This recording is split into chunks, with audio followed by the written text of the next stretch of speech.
My name is Anna.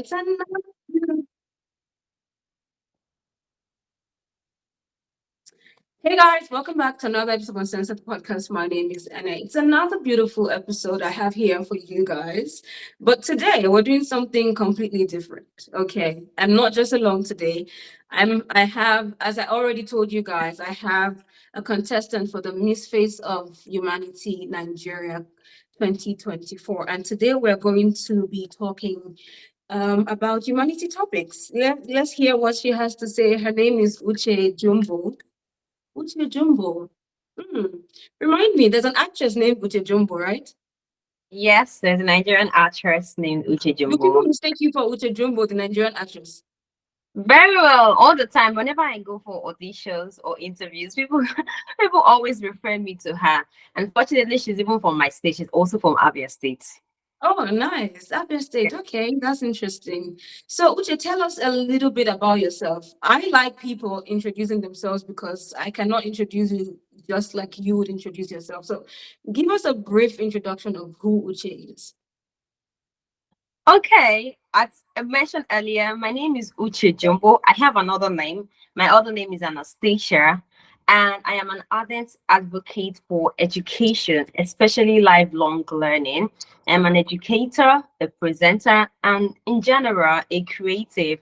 I'm very passionate about learning and also impacting in others around me. And I really love football so much that I love watching football. I love sports in general, and then football gives me a particular interest that I always want to be involved in. I'm an educator, and for about a decade, I have educated and coached over hundreds of kids from primary level to secondary level. And over the years, I say that I'm really proud of the results I've made in this particular field. Okay, nice. Which brings us to the topic for today's episode, which is lifelong learning and its impact on personal growth. But before we get into all of that, goodness, why Miss Face of Humanity Nigeria? I love this question so much. Recently, I was thinking about that. Why didn't I? The last time I tried pageantry was in 2021, and there were other options that came before me, but I had to. I saw the birth of Miss Face of Humanity in Nigeria, and I had this drive to wait for this particular edition for me to contest for Miss Face of Humanity. I guess it means that there's something in me that drives me to always want to learn, which is what drove me down to education. That is about self-development, that's about growth, and that's about impact. And that was what I saw in this face of humanity. In my previous pageant that I've had in my local community, I had the track record of always wanting to do something to be impactful in my community and even in the organization. And in this face of humanity, I saw that thing that drives me, and which is why I actually chose Miss Face of Humanity in Nigeria. Okay, that's interesting. I love pageant girls actually because I feel like, you guys are able to use your platforms to do or change the world and change your communities. But let me ask you this question. Personally, I think before anybody goes into pageantry, they must have been doing something or maybe passionate about something. And when you're passionate about something, you're either working towards it or you're already doing something about it. And since you're an educator and you're contesting for the Miss Face of Humanity Nigeria, how do they correlate and what have you been doing in your own space and in your own community to say, okay, I'm passionate about this is what I'm doing, and this is why I think Miss Face of Humanity is going to be like a bigger platform to me for me to do something bigger than what I'm already doing. So what have you been doing before now, or what plans have you put in place to do something and to use the platform Miss Face of Humanity is giving you? Okay, before I did not just start loving the fact to make impact in communities through education. I actually I had an experience where Mm. I was to reach a certain level in my life because of lack of proper education, even from secondary school down to higher education. So that actually drove the passion in me to want to do better for myself and to also impact it in others. In my own case, I believe that quality education does not just encompass formal education. For me, it's about formal education, non-formal education, and informal education. And I have Okay. been educator for about a decade. In my encounter with kids, I always ensure that capacity is built, self-development is involved, self-awareness. And with this, my kids over the years have proven to be very self-confident of themselves, have proven to be very self-aware, that even sometimes I get calls from parents and I can't say that, I can't really express how much proud I am of this moment. In previous years, while being an educator and being an SBT queen in my local community, I have organized series of educational workshops in different aspects: digital marketing, digital learning, and even in general public speaking. And I still get the reviews up to date, and then people still know me for that. While I was also in school, when I did my national diploma, I also had I was a beauty queen in my department, and I organized also series of educational workshops both in the school environment and outside the school environment. And over the years, it has been very rewarding, and I'm not going to actually stop now, especially now that I'm in this race to become a face of humanity in Nigeria 2024. Okay, that's interesting. I like it when I speak to people who have passion to improve other people's lives. And I think teachers and educators are one of the most important people in our community. So kudos to you on that. So now coming to the topic, how do you define lifelong learning, and why do you think it is important for us or even children to have a lifelong learning? How do you define lifelong learning? My advocacy is sharing education for life and learning. The Hmm. reason is saying that the day we stop learning is this day we stop dying. And even one of my favorite quotes is, it is that the more we learn, the more we realize how much we do not know. And that is the beauty of it. So you get to realize that in life, you do not stop learning, even after finishing the regular school calendar, going to the university and graduating. You still realize that there are more to life than just reading and writing. You realize that you need to build capacity. Even Coursera in 2020 said that individuals have reported to be more become more job prospects and have better career advancement from online coaching and online courses. And according to UNESCO 2019, it is said that 50% of the world population by 2025 will need to learn a new skill to remain employable. If you look around today, if you look around our environment, our community today, a lot of graduates are unemployed. This is because I would like to use the term we do la cram la pour in our educational system in Nigeria. I believe that we need holistic approach to education.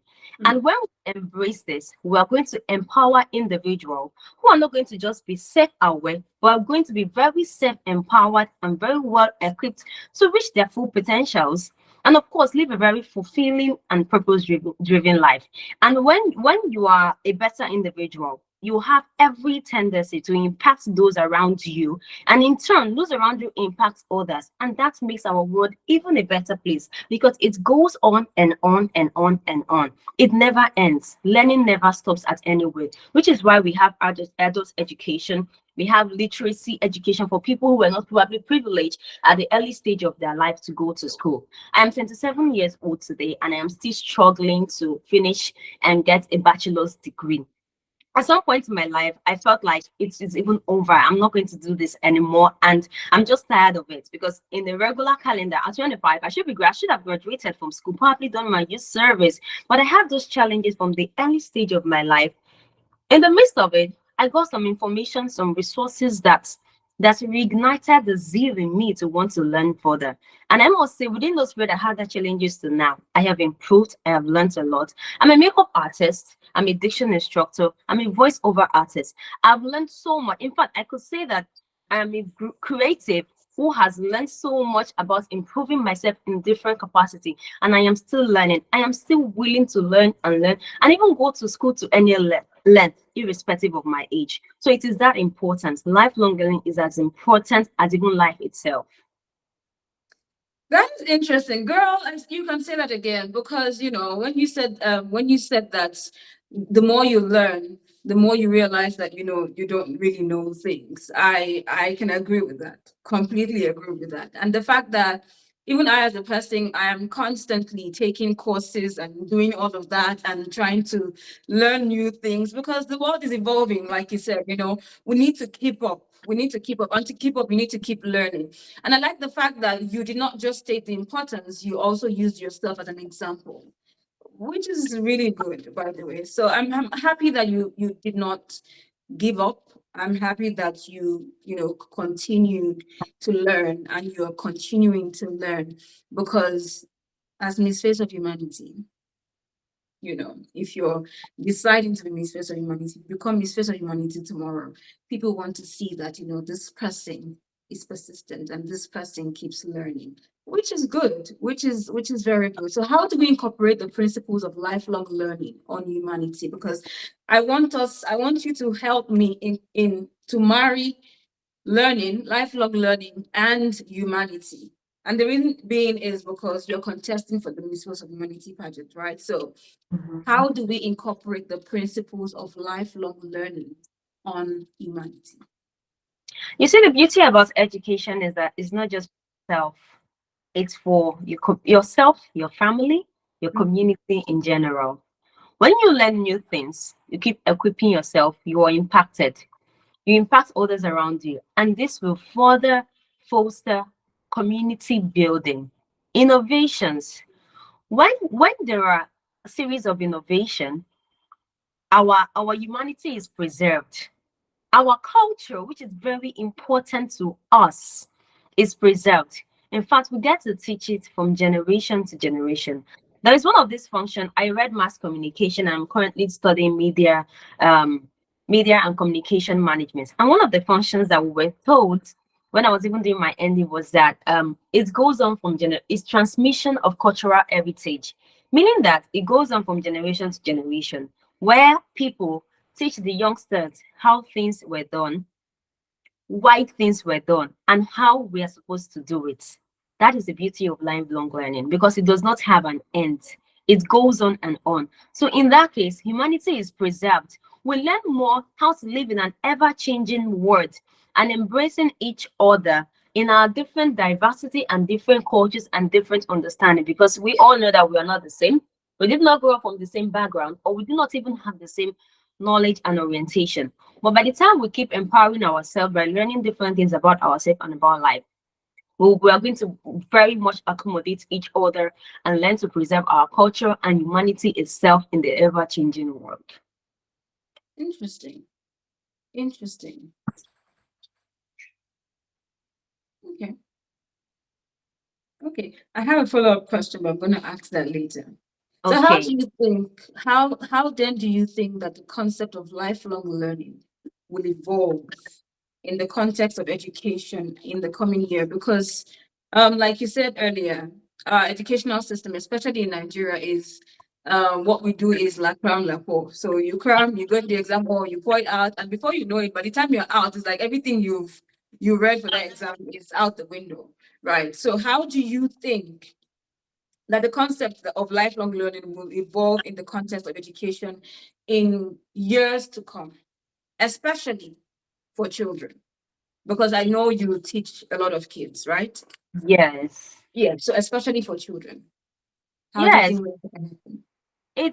I think some people, some community are trying to do some things about this. And recently, I volunteered to there's a particular summer camp going on in my community, and I volunteered since I'm a diction instructor. I volunteered to teach kids certain things about public speaking, being more self-confident about themselves, and there are also other activities in this summer camp that I really, really like. I'm so proud they are doing this, and I'm very happy that they are incorporating all the skills and all these educational materials to this. It's not just about we going to school to read and to write. In America, you can see that in colleges and in high school, we have talent, people who play basketball, football, volleyball. But some of the first requirement that you see is that they have to make good grades to be able to be in some of those clubs in their school. That is to show that it has to be balanced.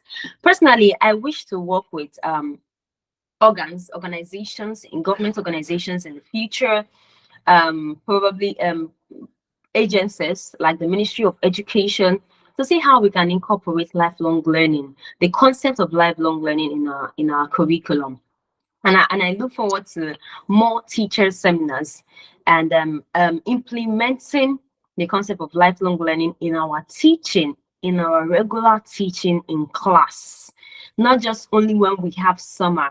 If this comes only when we have summer, of course, we teach kids, and there's every tendency that they're going to forget in the long run. But the continuous teaching and reiterating of those things keeps them in track and helps them to remember who they are every day and every time of their life, and help them to even unlock more potentials for themselves. So incorporating it in our curriculum, working with agencies to ensure that these implementations are made, these policies are made, and then of course several awareness, educational awareness for our teachers and educators at large. So I believe these processes and these policies will go far. Okay. So what are the agencies do you think, what agencies do you think are responsible for um when it comes to education, lifelong learning? What agencies do you think you can approach? First, before we even talk about agents, I think the government should not be left out of this because they make the policy and they enforce them. So, government educational agencies like Ministry of Education Okay. in all states, especially in Nigeria, then we can incorporate the number 4 SDG goal of the UN about quality education and inclusion opportunities for others. I personally also wish to work with UNESCO. UNESCO has been doing a lot in regards to education and funds for children, which I really admire so well. There is also another organization that I recently discovered, and I really love the work that they do. OECD, that is Organization of Economic Cooperation and Development. These and many more. We have Learn Africa, we have Spend Africa, and so many more that we can work with to ensure that these policies are met and implemented and meant. Yeah. Okay, that's interesting.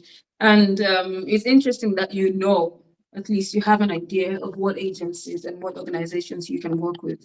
Let's leave schools now. Let's leave the school environment. Let's talk about people in our communities who are not able to actually go to school. What would you do? Imagine right now, I'm talking to Miss Face of Humanity Nigeria. I'm speaking to you as Miss Face of Humanity Nigeria. What plans do you have in place, or what plans do you have in mind for children that are not in school, that are not able to be in school? In your communities, in other communities, how would you marry them, incorporate them into lifelong learning? And what do you think you can do for them to help them?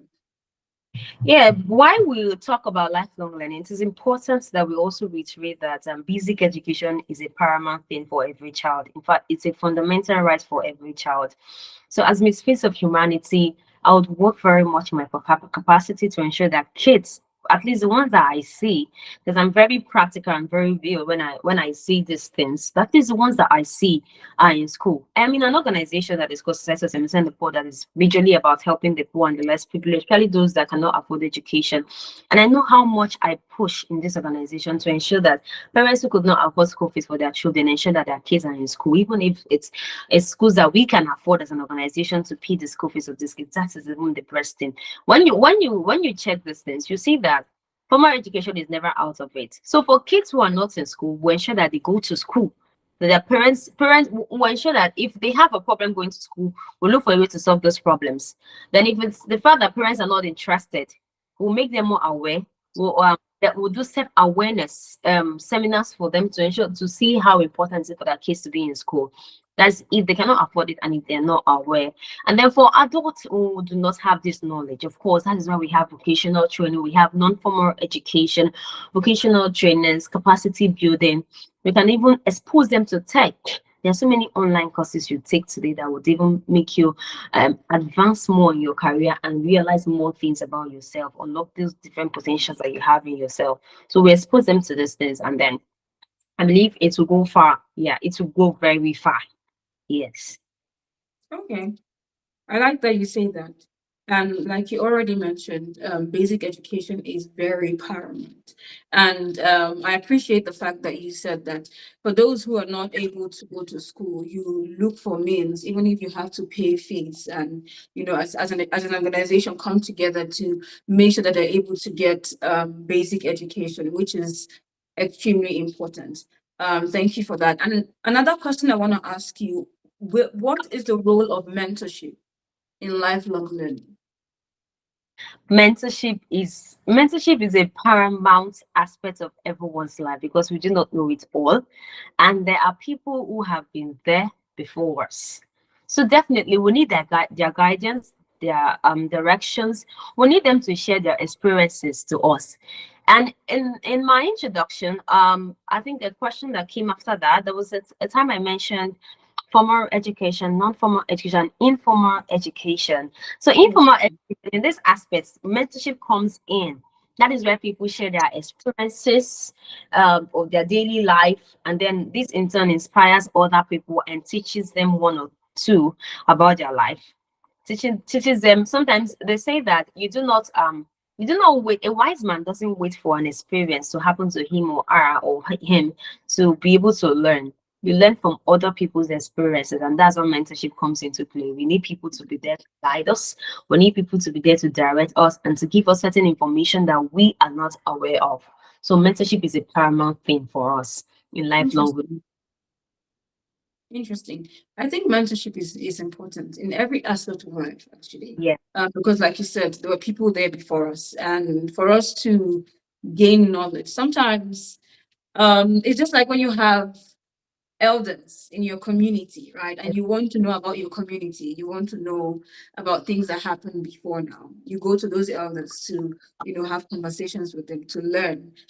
So yeah, mentorship is important. And another thing I wanted to ask you is what role do you think technology plays, or do you think technology is good for lifelong learning? And if yes, why?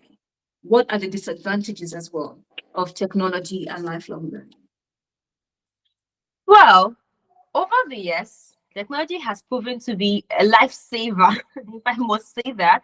It has proven to be a lifesaver for our world today, especially for our generation, the generation that we are in right now.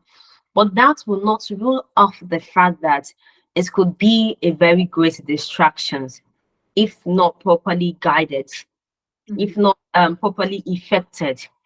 But we as learners, we as people who are very passionate about learning and developing, it is in our own call, or it's in our own court to filter the negativity of it. Because in life, there will always be positives and negatives. So you choose the one that you want for yourself. In other words, technology cannot be, the use of it and the importance of it cannot be overemphasized, irrespective of the negative aspects of technology. I believe that it will even further enhance our skills.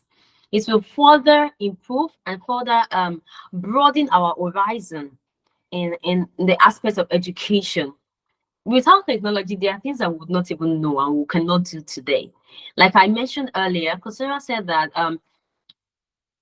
75% of people who take up online courses are proven to be report to be more report about career advancement and to become more job prospects as they go forward. So that's the power of technology. You do not necessarily now need to go to class to get a particular degree, especially after getting your bachelor's. You can be online and learn a lot of things. You can be online and become a virtual assistant. You can be online, become a data analyst. There are so many things that technology is helping us to do today that we cannot overlook. So it is very important and it is very paramount and a key aspect of lifelong learning. Okay. Yeah, when you were talking about online courses, technology is good, like you said, which of course it has its advantages and its disadvantages. But for someone like me, online courses, they're not my thing. It's Honestly, I would rather go in class and just sit down there and learn, because maybe it's just the distractions for me. But it's not my thing. Let's roll that out. But yeah, like you said, technology is important, and I don't know if it's going to benefit us in the area of lifelong learning in the long run. You Yes. think so? Yes, even while you go to classes to take what to have your lectures, you still realize that you refer to technology to make certain research, to learn certain things, and gain more understanding on a particular discourse. True. Yes, yes. True. So it cannot be. We might not be able to sit down and learn online, but we always refer to it to get the information that we need and get the proper understanding of whatever course that we are taking. So it's still part of it. It's part of the learning that we are talking about. Well, I guess technology is here to stay. There's nothing we can do about it. Yeah, that's it. And whether we like it or not, we need it. So yeah.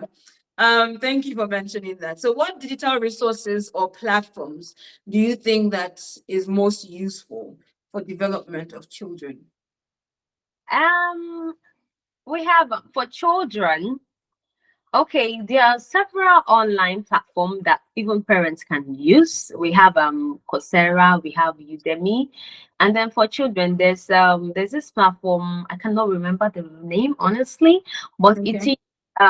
it teaches sounds and articulation of blending of these sounds together to be able to pronounce words to especially for children who are just growing up. So Okay, why I'm referring to children, because to an extent I feel like it's not like there's nothing that can be done for adults. Adults are adults, right? We can in a way mm, find our way whether we went to school or not, right? But for kids, these are like the building blocks for them. mm, Education is really important. And so that's why I asked that question, because I think that the the fundamental years, their fundamental years would determine how their lives are shaped. Right. yes. That's how I see it. Right. So that's why I'm asking for children and what platforms. But like you said, you cannot remember. I'm sure by the time you remember, you probably post it on your social media page and people can Definitely, see. Yeah. So definitely. that's fine. So how can schools and educational communities foster culture of lifelong learning? What do you think we can do? Communities can do, and schools can do, because we have different schools in different communities, right? So how do you think communities and schools can work together in that aspect? Okay, I feel like schools and communities, parents alike, parents should make this demand. They attend PTA meetings, parent teachers association meetings. They can make the demands of incorporating certain skill sets into their curriculum, certain activity into their curriculum. They should not ignore the place of sports. I think our parents these days just want the grades. When you attend school graduations and prize giving days, you see parents always want to hear when they say best in this, best in that. Of course, we know all that is very important for your children and the pride that it comes as a parent since you're paying school fees. But they should push for skill development classes. I wanted to say courses, but since we're talking about kids, classes, sports activity to further mental well-being. Yes, for children, sports activities in varieties. A lot of Nigerian children cannot swim today unless you go to bigger schools in very urban area, Okay. which is not very nice because it's also a skill that every child should have. In fact, it's a life-saving skill that every child should have. So community leaders, educators in the community, and parents should further push for skill development classes in the schools where their children attend and even other schools in the community. I believe that this will further enhance lifelong learning in the schools. Interesting. You just shook a table for me. And that was why I was doing this, because I'm like, I don't know how to swim. I know I know it's not a good thing.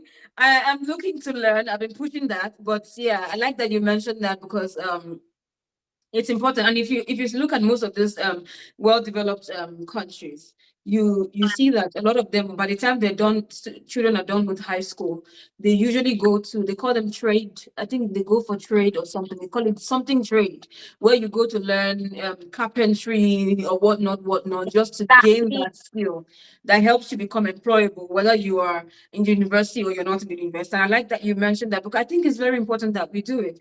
Because yeah, like you said, a lot of parents just want, oh, best in this, best in that, which is not a bad thing, Right. But not every child is gifted when it comes to um gifted book wise. Some children are very good at catching up skills. When you're teaching them something with their hands, they're very good with their hands. And most times parents don't really know these things. Like I was saying to my niece, you're done with secondary school now. Girl, go learn something.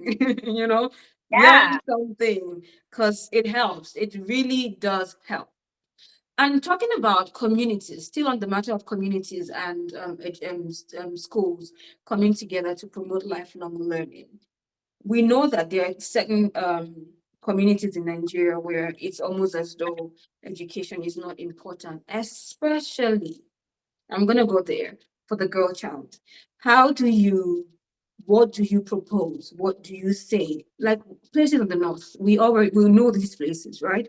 What would you say can be done? How would you speak to a community like that? And what would you say to schools to help, at least help these young girls, even if it's not, school work, like you said, learning skills? What would you propose? Yes, to be honest, I want to say that my heart bleeds when I see it was yesterday. I was going through some stuff on the internet, and I saw certain things from the north, and I also traveled to the north recently, and I saw young girls already have children. I almost shed a tear because it is people would say it's culture. In this case, I feel it's child abuse. I It think is. It it is. is. It Mhm.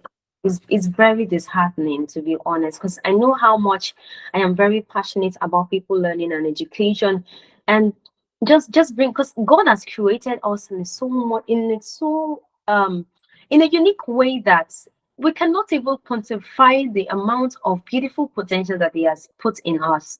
And if we just let this die, it's something that we need to be awakening, right? So I feel that awareness. I feel like awareness will go a long way, and awareness should come from people who people would listen to. Do you understand? Somehow, if someone like me goes to the north to make certain awareness, educational campaign, and the rest of them, it might not be welcomed.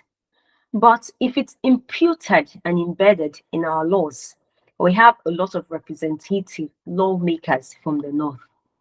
I believe that if they take this as a major topic and address it, it will further reduce the fact that girls' children do not go to school.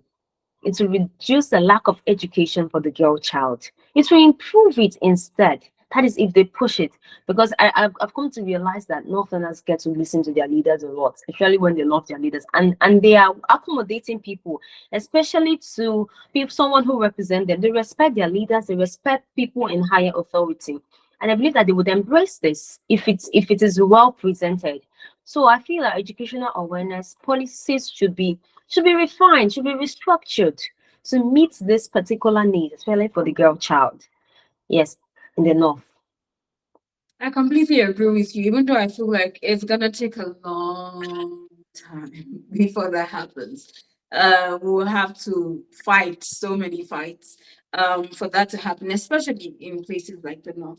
And like you said, we need a higher voice, but at the same time, it does not dampen our own the things that we can do as well. Because sometimes you feel like your voice is not being heard, and you don't know how far it can go, no matter Mm. how not known you think you are. Sometimes we think, oh, we don't really know, and then all of a sudden you're like your voice is being heard. There was something that happened to me recently. I just got an email from someone, and I'm hearing, oh, your podcast is top 100 and something in Slovenia. I'm like, who knows me in Slovenian? Yeah. Who knows me in Congratulations. Slovenia? I don't know anyone. Like, make Wow. it make sense. So sometimes we think we're just doing things and it's not really a big deal, but it's a big deal. We would See, eventually realize that it is a big deal. So, yes, Miss Face yes. of Humanity Nigeria, what are your plans? what I don't want to leave the pageant out of it completely. I know we're talking about lifelong learning, which is also a process. But what are your plans? Because when I am talking to pageant girls, I like to know, okay, what were your plans before now? That's if you're doing anything before now, which of course I already asked you that. And what plans do you have for the future? As not as Miss Face of Humanity Nigeria, because let's think about it. What if you don't win the pageant, right? Are you going to stop doing what you're doing just because you did not get the crown? So, what are your plans during this process and after the process? What are your plans? Yes, it is not about the crown in general, even if deep down I really want to be Miss Face of Humanity because it's a very Definitely, who doesn't?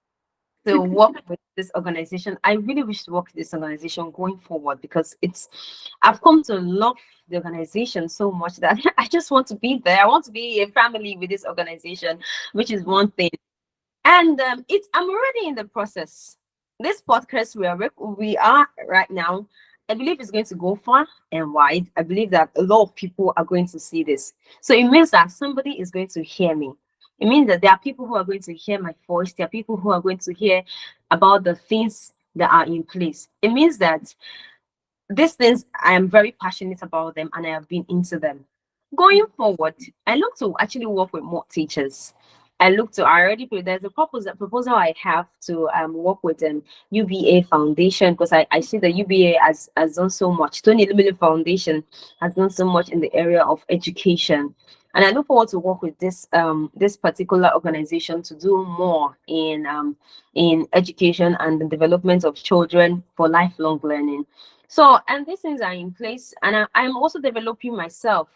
I'm very grateful for how far I've gone in my education, that I'm in my founding level right now, and I'll be graduating maybe later this year or early next year. And I'm going to also further learn more things and develop myself in different capacities to be able to make significant impact in my community. So while I'm developing myself, I wish I'll try to work with other organizations to also implement these things, inspire people by trying to be involved in tech talks, speak in tech talks, during tech talks and all that. So this I would do whether a crown meets Face of Humanity or not.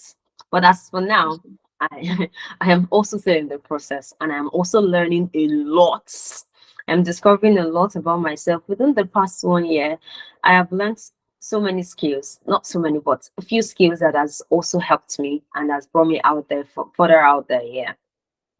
Okay, interesting. First of all, congratulations. Someone is graduating very soon. I'm excited for you. I'm excited for you because there's something I always say that you cannot pour from an empty cup, right? You have to continuously fill your cup. And the only way you do that as an educator that you are is, and someone that's in the pageants industry, is constant learning. You cannot take that away from you as an individual because if you're not learning, if you're not improving yourself, how do you want to improve other people? What do you want to pour into someone else?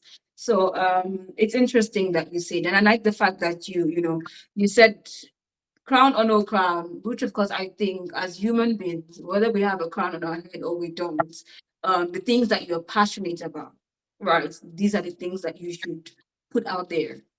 Take it seriously, and just see what you can do for your community. So what words would you give to teachers, educators, as regards lifelong learning? How do you think they can help their students? Because listen, like I said, teachers are very important in our community. They're like one of the most important people, in our communities because the building blocks, we cannot take that away. If the foundation is not right, then it becomes shaky, right? So what would you say to educators like yourself, that are people that are passionate about educating children? How can they help these kids with lifelong learning? How can they make them interested? Because there are certain people that are like, I don't want to learn nothing. I'm not reading no book. I'm not interested. How can we help these children now that it's the foundation, when it comes to lifelong learning? Yes, the same thing I would say to myself that I keep saying to myself, because over the years as an educator, I have broken down in so many times because I do not pay attention to myself a lot while at this, because I get to go to different schools to teach and teach the English sounds and all that. So it has affected me. It affected me somehow, but I have come to be more self-aware that I pay attention to myself. So what I would say to teachers is prioritize yourself to an extent. Manage the stress that you encounter, because to be honest, it is not easy to teach. It is not easy to impact. It can be very stressful, True. and dealing with different kids from different background is a whole lot. So prioritize yourself, manage the stress that comes with it, and do not underestimate the power of research. Always fill that cup. Mm. Always fill that cup of learning. Always do not, I know that sometimes we say because we teach one class, it is one curriculum over the years, we go over the same thing. No, the same way I'll teach intonation today is not the same way I would teach it when I come across it some other time, maybe next term, because I get to make more research about it, learn from different learners, different authors who have spoken about intonation. That is how important it is. Always fill that cup. Always learn new things so that you can impact effectively on the kids that are under your instructions. And then, of course, do not forget yourself. Manage the stress that comes with teaching. And I bet you you're going to even reach the highest limit of it, because you make positive impact in these kids, significant impact in the life of the kids that you teach. And what I hear you say is constant learning, which Constant. is you can't take that away. And at the same time, when you know yourself, see, I think everything begins with knowing yourself, right? Self-awareness. When you know yourself, you know your capacity, and you're able to work on that. And don't burn yourself out, because if you Hmm. burn yourself out, there's nothing you can give out. Still, like I would still say, you cannot pour from an empty cup. So yeah, that's interesting. It felt like you just spoke to me. It felt like you just spoke to me, and someone who was taught not even children, adults online. I can tell you, it is. We're talking children.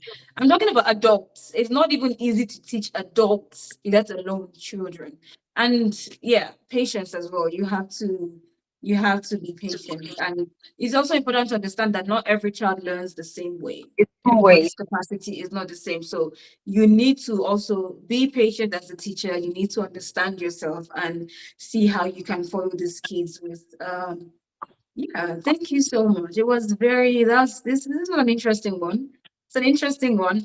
So yeah, any last words? Do you have any last words for your teachers out there? Do you have any last words for anyone listening on lifelong learning? What would you say?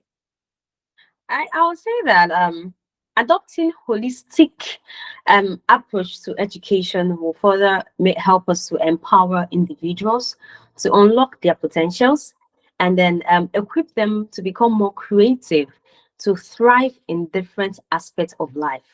So therefore, lifelong learning should be embraced so that individuals can thrive, know their strengths and their weaknesses, and what they are passionate about. And of course, with this, they can become better individuals in our society and further impact in their community. Thank you so much. Uche Jumbo, ladies and gentlemen. Thank you Yeah. so much. It was lovely having you here. I learned a lot from you. The a few times you spoke to me, even though I'm not a teacher, as someone who is an individual and someone who loves to learn but sometimes struggle to want to do it. Thank you so much. I really appreciate you here. It was lovely having you here, and I wish you all the best Thank in your you. journey as a contestant for Miss Face of Humanity Nigeria 2024. All the best, and thank you so much. It was lovely having you. Yeah, I'm so happy to be here too. Thank you for having me. Thank you All so right. much. Okay, guys, there you have it. Lifelong learning, which is important. You cannot take it away from, your growth as an individual. We have to keep learning constantly, breaking the bar, going beyond, far and beyond. I know it's not always easy, but, like you heard Uche say, for you to grow as a person, for you to grow as an individual, for you to become better, you have to keep learning. don't forget to learn. Guys, read books. It helps. Learn a skill or something, but Yeah. just keep learning. The only time you stop learning is when you die, obviously, when you're no longer on this earth. But if you're still alive, you have to keep learning. So until we come your way again next time, I remain Ene. And as always, this is Uncensored with Ene. Bye, guys. Bye.